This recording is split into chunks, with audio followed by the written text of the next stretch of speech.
these I yours? don't know. Are you planning on painting? Or? I think these are from last night. Yeah. Wait, what did it say on them? They are from Susan Freeland from last night. They are examples of ochre. I know. Martha Stewart living. Well, hello and welcome to Left Bank Books. I'm Shane Mullen, the events host here. Left Bank Books has been your independent bookstore since 1969. We bring in hundreds of authors each year from all around the world, and tonight we are proud and excited to have one of our own, Jeffrey Ricker.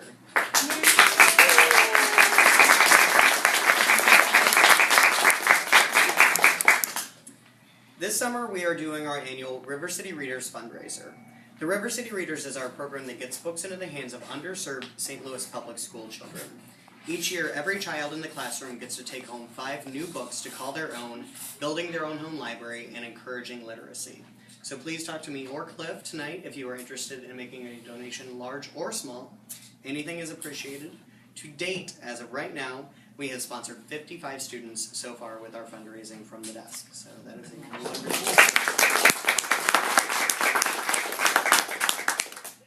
A couple of upcoming author events that you might be interested in. Tomorrow night, Curtis Sittenfeld, who is another St. Louisan, will be at the County Library to discuss her book Sisterland. Piper Kerman, who wrote a little book called Orange is the New Black, I know, which you may have heard of, will be speaking for the Maryville Talks Books series next Wednesday. The book, which has been made into the crazy popular Netflix series, is a great discussion point and an incredible read. We are expecting a huge crowd for that event, so definitely if you are planning on coming, show up very early. And buy the book tonight is another thing. Next Thursday, Catherine Pickett will be here to discuss her book, Perfect Bound, How to Navigate the Book Publishing Process Like a Pro. Lots of P's in that. So if anyone is interested in giving Jeff a little competition, you might want to check out that event. And now I would like to introduce Jeffrey Ricker. Oh, I should mention that if you have any questions about those events or any others, definitely sign up for our email newsletter, pick up one of our calendars at the desk, or just ask me. I would love to introduce Jeffrey Ricker to Left Bank Books. Jeffrey Ricker's first novel, Detours, was published in 2011 by Bold Stroke Books, and his writing has appeared in the literary magazine collective Fallout, the anthologies Pause and Reflect, Fool for Love, New Gay Fiction, Blood Sacraments, Men of the Mean Streets, Speaking Out, and coming up in Bears of Winter. Of Winter, yes. Oh, do you have it? No? Wow. On sale in November? November, Awesome. yeah. The e-book edition is available now, but wait for the print one and order it from them. Unwanted is his newest work for young adults and adults of all ages. I am nearly done with it and can attest to it being very enjoyable and quite gripping. So please help me in welcoming Jeffrey Ricker.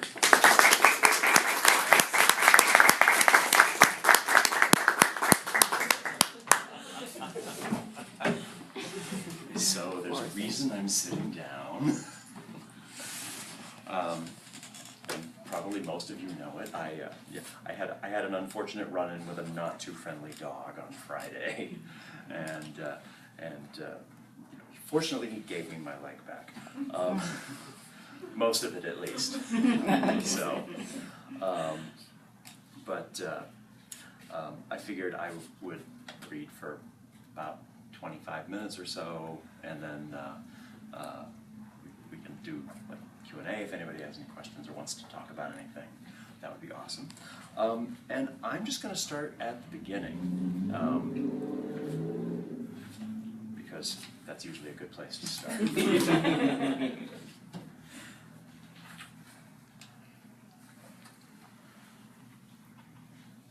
Billy Stratton was my high school nemesis. I didn't know why he singled me out for torment, but starting in my junior year, he made my life miserable.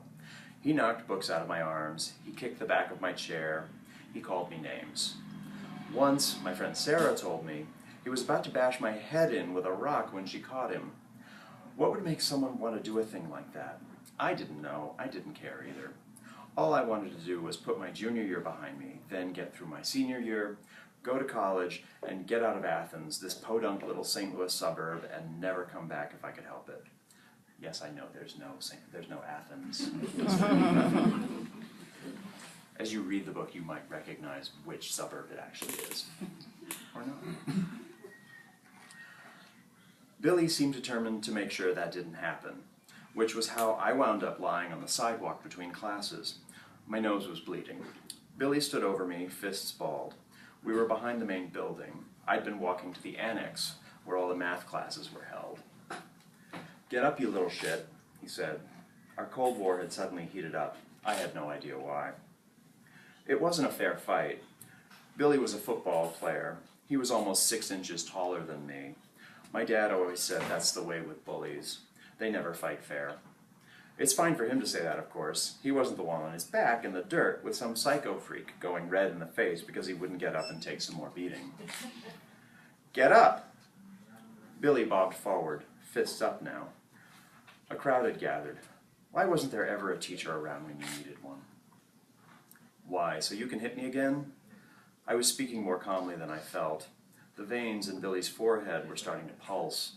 Behind him, a couple of other football players looked like they couldn't decide whether they should restrain Billy or join in the abuse. My nose throbbed, and my right eye started to water. He'd gotten me good, just walked right up to me and wham. Speaking to him so calmly and refusing to get up seemed to be enough to drive him further out of his mind. I bet it was a short trip. "Get up!" I wanted to say something about his mother, or rather, stepmother, but she was kind of nice, and I knew when to keep my mouth shut anyway. I slowly shook my head. I didn't think I could even say the word no without stuttering. This just seemed to enrage him more. I thought he might kick me, but soon he had someone else to worry about. Specifically, my friend Sarah. She leaped over me and shoved Billy hard enough to knock him on his rear end.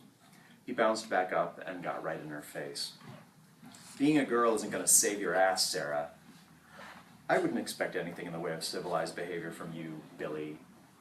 Sarah had a way of making his name sound like the girliest name ever.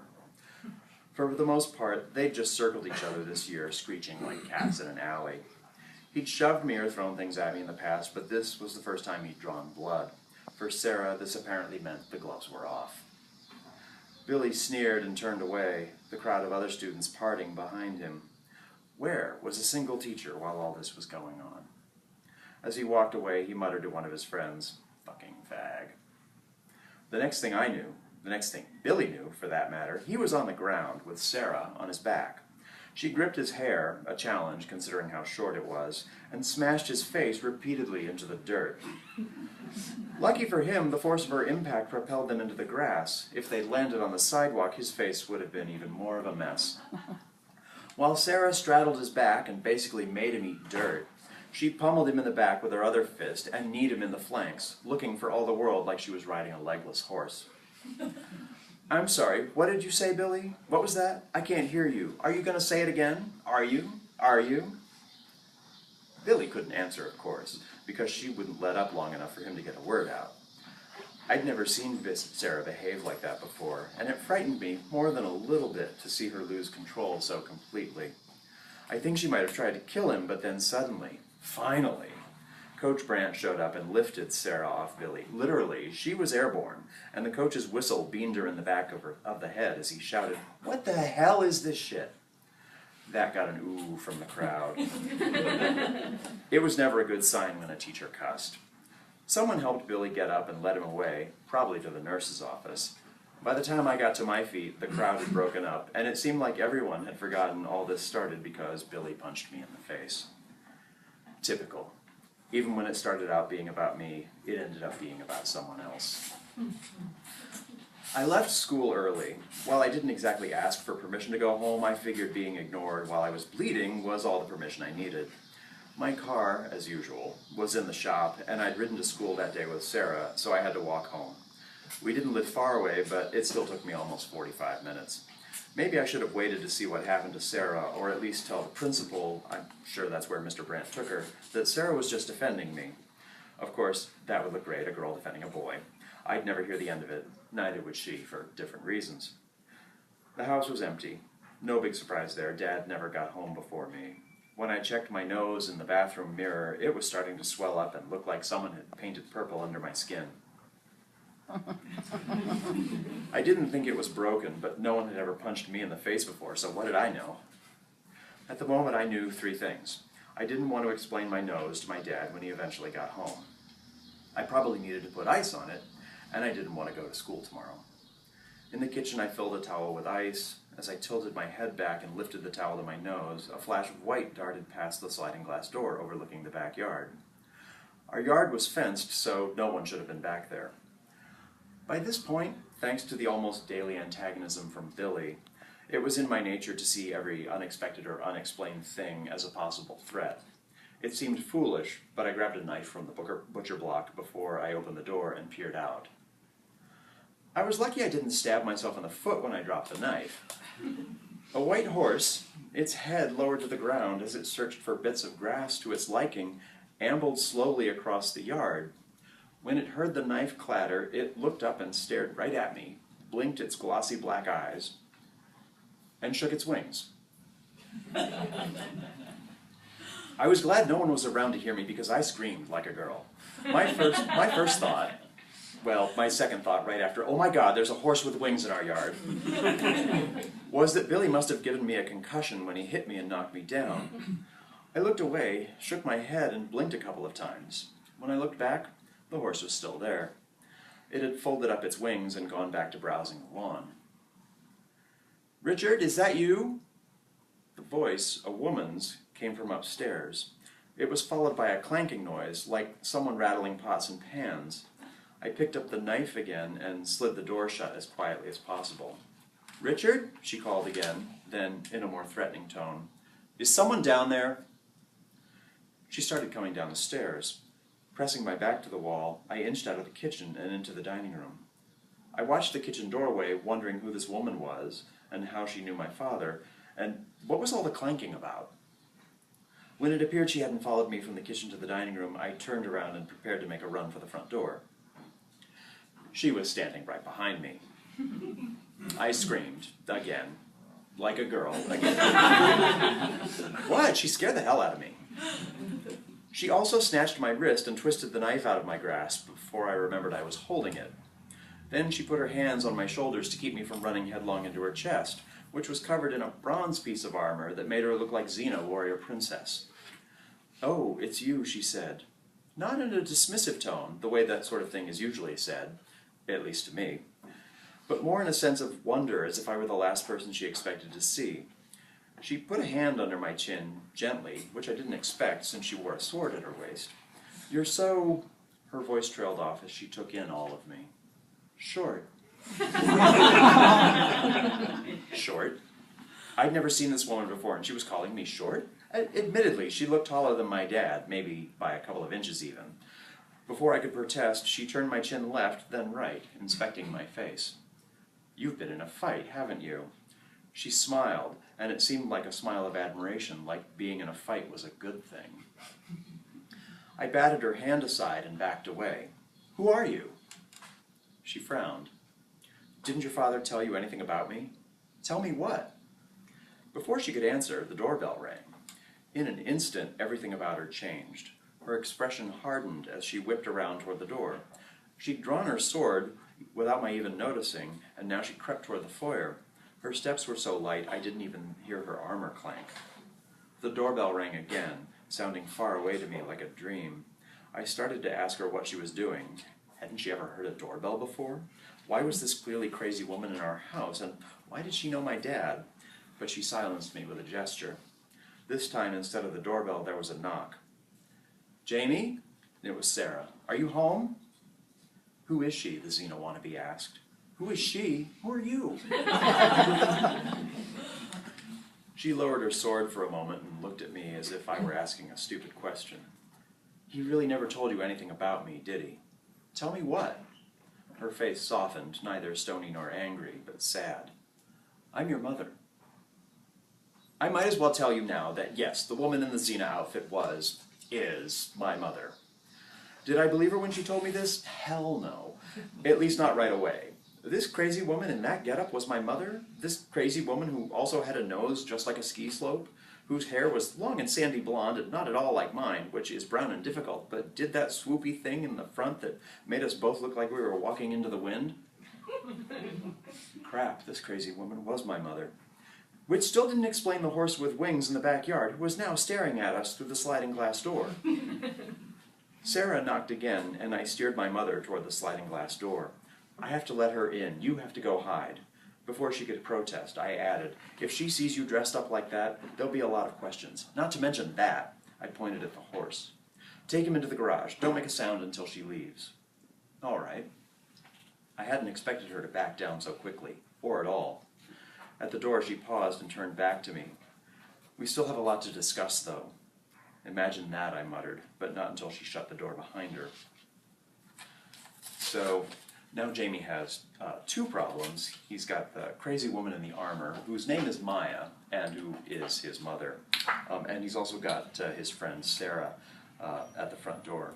And he tries to get rid of both of them before his dad gets home, and spectacularly fails. So I'm going to pick up right after his dad walks in the door and runs right into them in the foyer. And the woman in the armor has since changed out of her armor when, again, Jamie wasn't looking.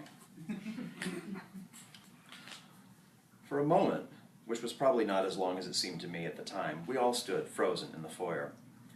My dad looked at Maya, then at me, said, "What?" Once he registered Sarah's presence, he rearranged his face in what I swear was record time. "When on earth did you get into town?" he asked Maya, trying his best to keep his tone light. He hugged her, so unconvincingly, and I swear he would have strangled her if he could have. "My flight got in a couple of hours ago," Maya said, hugging him back and smiling. I wondered if Dad suspected her flight had been stretching its wings in the backyard, and was now standing in the garage.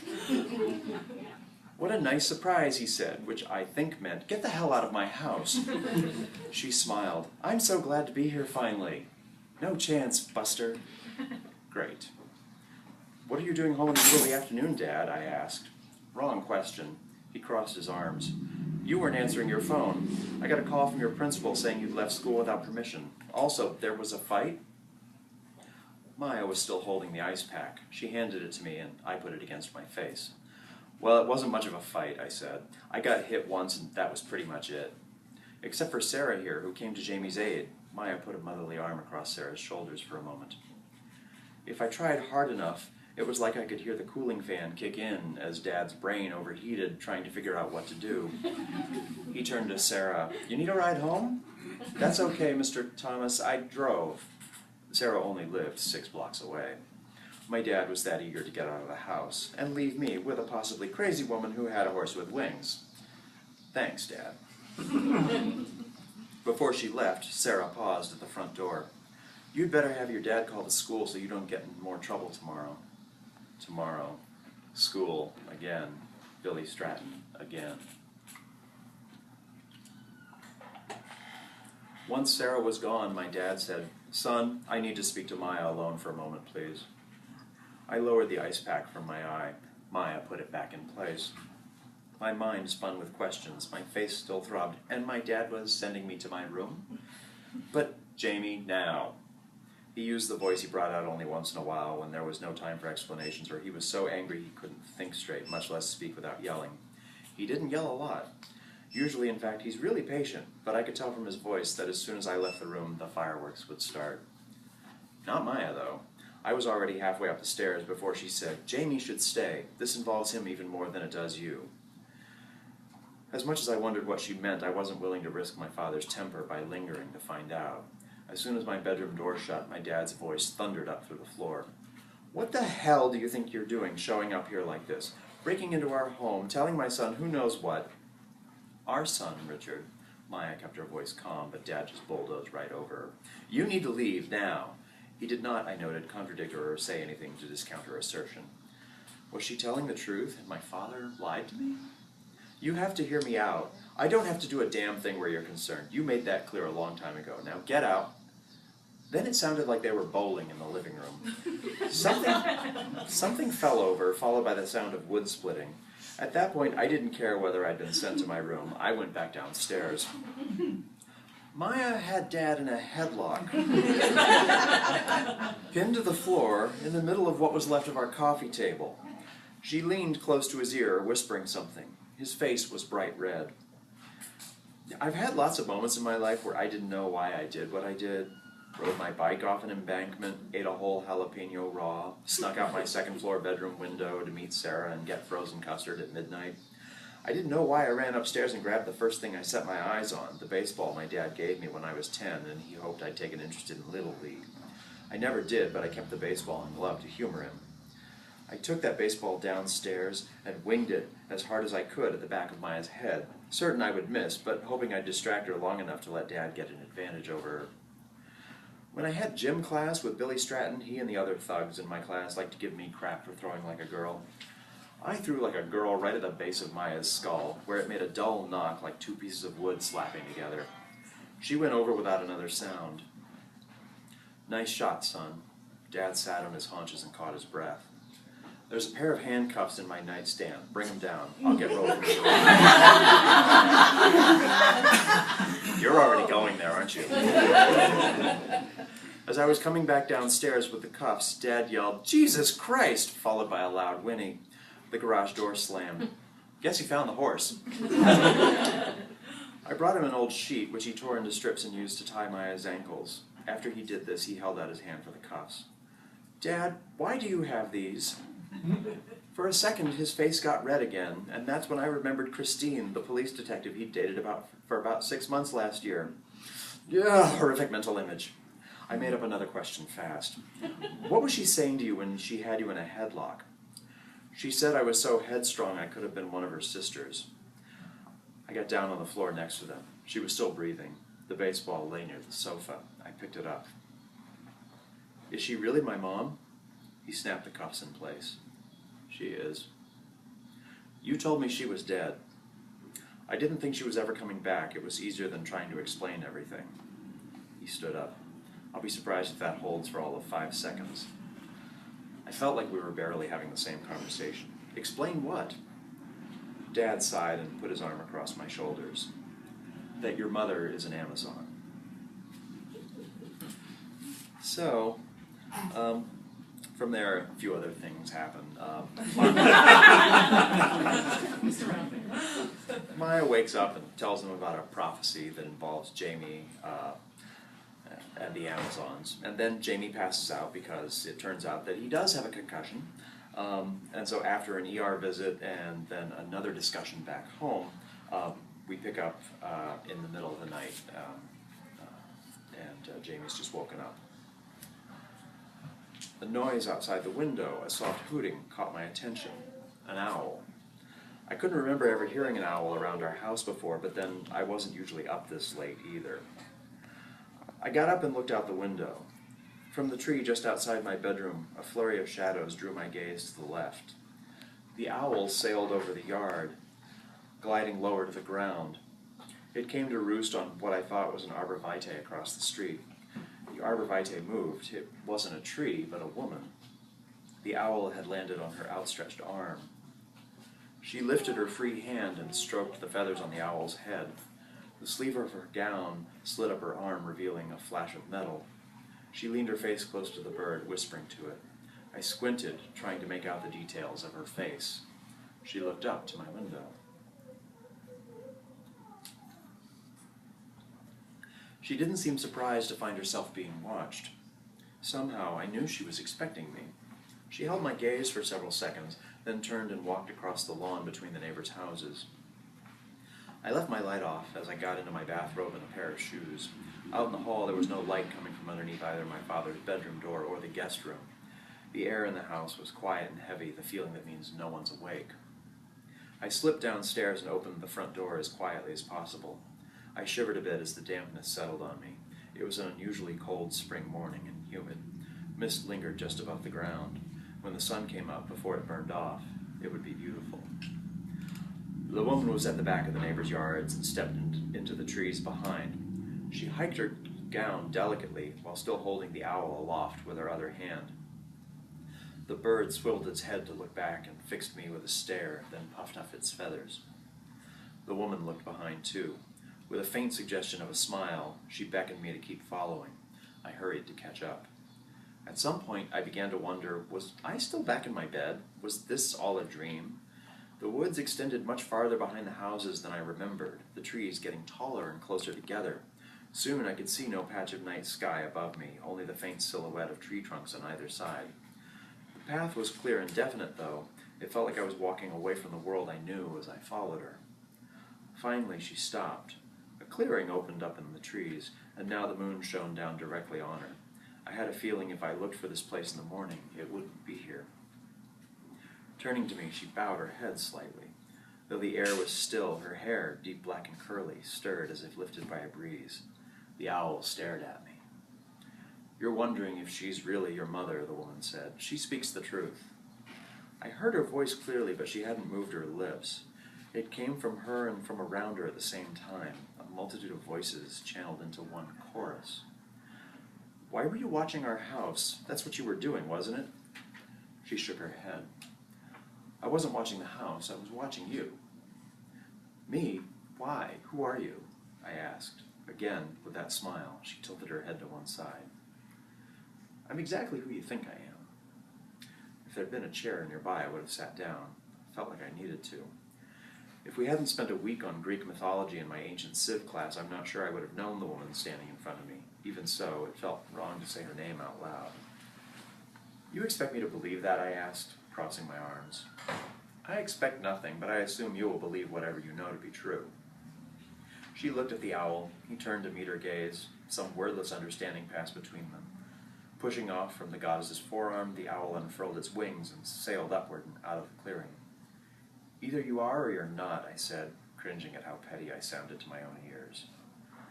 "I've been called by that name, but I existed long before it was given to me. So Athena's what, your alias?" She walked across the clearing, though maybe walked wasn't the right word. I blinked, she was closer. I blinked again, she was in front of me, lifting a hand to my face. Such concern for definitions, the proper label for everything. I'm more than my name, just as you are. I reached up for her hand and guided it away. "What are you then? Are you really a goddess? Do you really live on Mount Olympus with Zeus and the whole family?" "Our home's a place and at the same time more than a place. I could take you there, but you could not travel there on your own. It is difficult to explain. Language is," she paused as if trying to come up with the right word, "imprecise when it comes to the nature of our reality." "So why are you here?" "To see you, to learn if you are ready." "Ready for what? You don't even know me." "You don't even know who you are, Jamie. You have no idea what you're capable of, what gifts you have. I know you better than you think. I also know what is to come. You'll need to have courage, more courage than you've ever needed." My heart quickened. "Courage? For what?" "I can't say yet." I opened my mouth to protest, but she held up a hand. "It's amazing what being scolded, even gently, by the goddess of wisdom can do." I remained silent. "Please, I wish I could tell you what's to come, but I can't." "Can't or won't? What good's being a god if you can't do what you want?" "I wish it were that simple, but there are rules we must obey. We can't defy them any more than you could defy gravity." "I guess you can defy gravity, though, huh?" She looked down at her feet, hovering a few inches off the ground. She smiled and allowed herself to descend. "I prefer to think of it less as defiance and more as a radical reinterpretation. In any case, there are too many forks in the road ahead of you for me to see the future clearly. Not all the points are stationary either." I struggled to think of what she might be suggesting. "It doesn't have to do with my dad, does it? Is he in danger?" "The danger is not specific to him, but it could come to threaten him, yes, and your mother." Athena must have seen alarm painted across my face. She touched my arm. "There is no need for panic. If I saw imminent danger to them, I would tell you." We turned and walked out of the clearing toward home. Well, I walked, she glided. When we emerged from the woods, the owl was waiting for us atop a mailbox. She held out her arm and he flew over to join her. "What do I do now?" I asked. "Be patient but alert. Events are only starting to come into motion. It will take time for me to see patterns clearly. When I do, you will hear from me again." "Can I ask you one more question?" "Only one?" She smiled. I couldn't tell if she was teasing me or if she was infinitely patient. "Are you really a goddess?" Her smile never wavered. "I'm whatever I need to be. Sometimes that has more to do with what people need to believe I am. I'm not the only one who sometimes indulges in a radical reinterpretation. With that, she floated down the sidewalk, and I climbed the front steps. I knew she wouldn't be there anymore when I looked back. I looked anyway.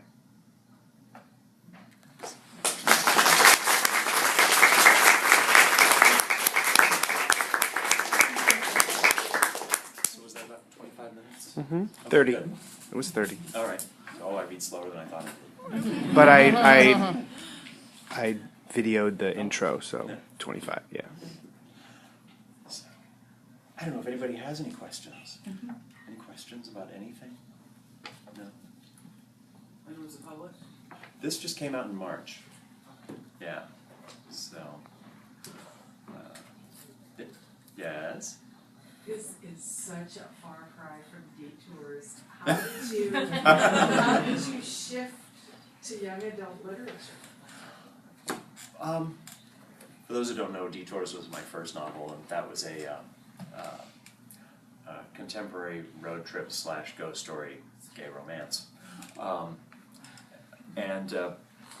You know, it wasn't that hard because in my writing, I kind of do tend to bounce all over the place. There are a lot of different genres that I like. You know, I do write strictly contemporary fiction, and then I also write some science fiction. I've written a little bit of horror, some things that are humorous, so it wasn't any trickier than it is like shifting from from any voice to another one. There's a certain amount of, you know, you get into the headspace of the character, and you get a sense of the character that you're writing, and then, you know, once you've been doing it for a while, you just tend to fall into it. Yeah. So, but I also read a lot of YA fiction too, so so that, you know, I think that helped to a certain extent as well. Yeah. Where are you going with your next book? The next book. Well, one second.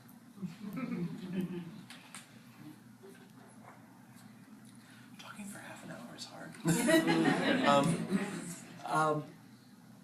I've already finished my next book. It's a speculative fiction novel that's set in the Midwest about 100 years from now, so I'm not sure when that's going to come out. That one's actually a little bit of a departure for me. So I'm going to have to find a publisher for that one itself. And then in the meantime, I'm working on a book of short stories. I'm also working on a gay noir detective vampire novel. Yes! Set in St. Louis. There's a big market for that. I'm not sure if that market may have jumped the shark, but I don't care. It's what I'm thinking about at the moment, so I'm going to write it. And then I've also started writing a sequel to The Unwanted. And that one it's taking me a little longer to work on. So I'm still working my way into that, because I've been spending so much of the past 2 years working on the speculative fiction novel. So I'm sort of getting to know them again and figuring out where they're going. So, yeah. It's always nice to have more than one thing going on at the same time. That way, whenever you feel stuck on one, you can just switch to the other one. At least that's what I do. So how is the you've been working on, and you're very close to, if not done with, your MFA at this point? I finished. Yeah, I finished. Sort of feeding off what you were just talking about. Mm-hmm. Do you feel any different coming back to something that you've already worked on after having gone through that program? Am I approaching the sequel to this differently than I did this? Perhaps is that what you mean? How has that affected my writing? Or? Well, I mean, just do you feel? I mean, do you look at where you were, what you picked up in the program, and where you are now, and I mean, I guess the question is, do you feel that that's actually all other works that you might be coming up with aside, that would interfere in any way with making what you have and what you're going to continue to mesh together, or do you think that it'd make it easier? I mean, well, I think any writing that you do helps you along the way. As a writer, I'm sort of the cumulative product of everything I've written, and so I change as I write new things. So yeah, definitely it's changed me. I think the best thing about the MFA program was that I had 2 years to devote to pretty much nothing but writing. I'm so lucky to have had that opportunity and to have been able to do that, and to have worked in an environment where everyone was really supportive. You hear a lot of stories about how people are very sort of cutthroat in MFA programs. It was not like that. It was one of those things where everyone is really pulling for everyone else, and it's like a win for one person is a win for everybody. So we were really we all really celebrated each other's successes, and the nice thing is we keep doing that, even after the fact. So it really did become a community, and I think they made me a better writer. All the people that I interacted with, just pulling from their expertise and their knowledge and getting their feedback. It's the same way as with our writing group. It's just I got to do that every day for 2 years. Yeah. So it was pretty awesome. So are you back here to stay now? Yeah. Pretty much. Yeah, I'm starting next Thursday. I'm teaching a YA workshop in Merrimack's continuing ed program, and that goes for 4 weeks. And then after that, I'll be doing a short story workshop from like October to November with them as well. So, and working on all the other projects. Yeah, so I'm here. Yeah, and I mean it's really great to be in this place too, because I love this bookstore. This is, it's kind of funny going around and seeing other, whenever you go to another city, a lot of them don't have places like this. Vancouver was lucky; they had. They didn't have anything quite on this scale, but they had several small independent bookstores. But this is really awesome. Yeah. So, any other questions? Yes. I'm assuming your mom is not an actual Amazon, but No, she's not. do you ever have trouble separating yourself from the characters in your book, or is No. it you go totally different? No, totally not. fictional? Yeah, I don't have that problem at all. They're all made up. There might be little bits and pieces that you pull from people in real life, but everyone's gonna say, oh, I think that's me, or oh, I think that's me. They're all wrong. I mean, in the first book, the one of the main characters was the narrator's mother. Bears no resemblance to my mother at all. that's a good thing. Yeah, and I'm sure she appreciates that, right? Yeah. Well, my mother's alive, first of all.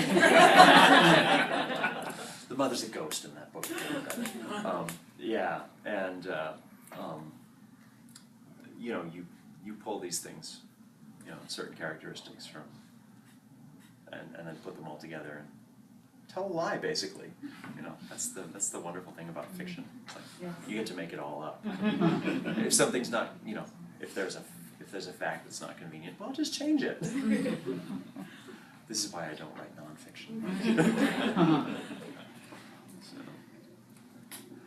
although when I do, I also change the names to protect the innocent or the guilty, which is usually me. So. Anything else? Well, thank you so much. Thank you very much for coming.